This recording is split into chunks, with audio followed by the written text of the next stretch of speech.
Well, the clock is ticking on how the U.S. will handle their response to alleged chemical warfare in Syria. They've said that they are ready to take military action without the UN approval and possibly without Congress's approval. But the UK and France are slowly pulling back their support. Before we bring in our guest, Congressman Scott Rigell of Virginia, let's take a look at how we got here.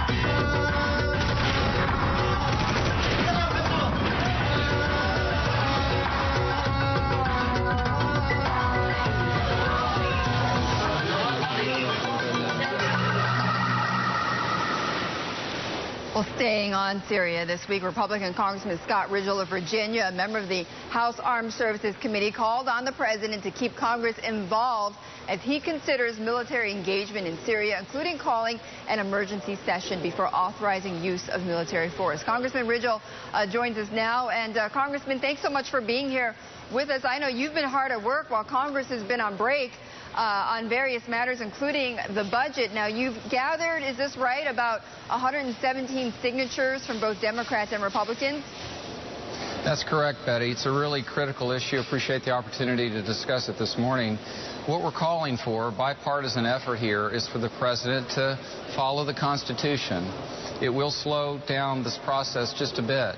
But if we were either attacked or an attack was imminent, then it's proper for President Obama or any president to protect and defend the United States. In this case, however, time does allow for deliberation and specific statutory authorization to be given prior to the president executing a military action in Syria. This is what we've called for, and I'm hopeful that he'll listen to us and to call us into session if he believes that military force is both warranted and imminent. But, Congressman, what exactly is buying some more time going to do? Well, I certainly at this point don't have a clear understanding from the president as to exactly what our strategic objectives are, what he hopes to accomplish, and how this might unfold over not only the next few days, but really the weeks and the months, and to the extent that one can even rationally predict this, even the years ahead. So as of right now, Betty, given the information that I have, if a statutory authority measure was brought before the House, I would vote no in all candor. But if we go through the process, if he calls it... so you would vote no to any strike in Syria right now?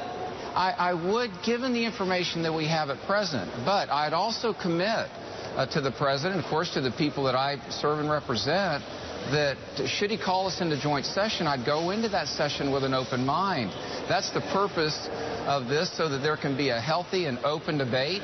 These conversations that are taking place with senior leaders within the House and the Senate, they're helpful, and they're I applaud the president for initiating those. Yeah. But they're not a substitute for engaging the institution itself. Congress proper, the institution, and then having us eventually vote on an up or down measure, statutory authority for military action. What are you worried about? Because what appears to be proposing, what the plans are in the administration with the leaks that are coming out, that this is going to be a very limited strike if there is one at all. What are you worried about? Well, look, the launch of even one Tomahawk missile is a most serious matter. I really believe we've become callous and almost too comfortable with this idea of definition of what limited is. We launched 221 cruise missiles into Libya, and the Congress didn't seek congressional authority for that. The unintended consequences effect of this, the long-term consequences to this, exactly what are we trying to accomplish here? Prudence dictates, history dictates and calls for us to slow this process down a bit. It doesn't show weakness on the part of the president, in my view. It shows strength. And I'm hopeful, I really am, that he'll join us in this. And Democrats and Republicans are coming together. It's not partisan. It's certainly not personal to the president. Congressman, I'm hopeful that he'll listen. Let me play for you one comment that Mississippi Governor Phil Bryant said to me yesterday. It was on my radio program. Because his state, certainly is very reliant on the defense industry. And this is what he said about launching any kind of attack at a time when we're going through sequestration.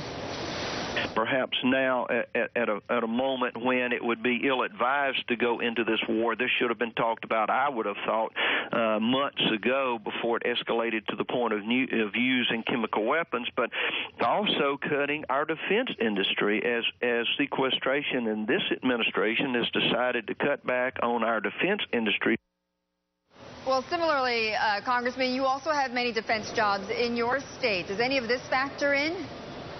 Well, the jobs are critical, but I tell you, it's the people, the families. We have the highest concentration of men and women in uniform in the country in Virginia's 2nd Congressional District. 4 of the destroyers that are in the Mediterranean right now and available to the president for military force here are home ported in Norfolk, and I was on the USS Wasp just a few days ago with the Commandant of the Marine Corps.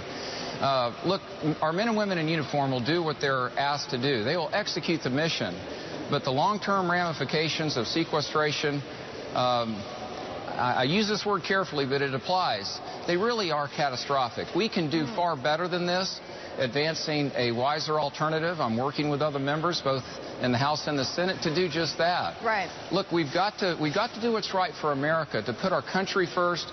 I think we can bend without breaking on our principles. Congressman, thank you for joining us. Always great to have you with us. Congressman Scott Rigell.